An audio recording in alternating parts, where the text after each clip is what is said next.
नीम करौली बाबा के वैसे तो बहुत से चमत्कार हैं, बहुत से किस्से हैं। उनमें से एक है बालक की चतुराई। नीम करौली बाबा के चचेरे भाई ने उत्तर प्रदेश शिक्षा बोर्ड की हाई स्कूल की परीक्षा नैनीताल से दी थी। यह बालक अनेकों बार महाराज के दर्शन कर चुका था और घर में वह नित्य बाबा के चमत्कार के बारे में सुना भी करता था। एक दिन उसके मन में यह बात आई कि क्यों न चलकर बाबा से अभी अपनी परीक्षा का फल जान लूं।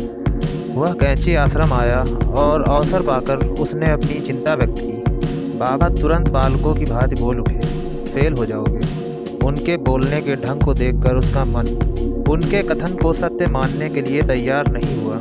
फिर भी यह महापुरुष की वाणी है, यह समझकर वह चिंताग्रस्त हो गया। कई दिनों तक इस विषय में सोचता रहा और अंत में एक दिन यह विचार कर कि बाबा को अपनी कही बात पर विस्मरण हो गया होगा। वह वही प्रश्न पूछने फिर से कैंची धाम आया।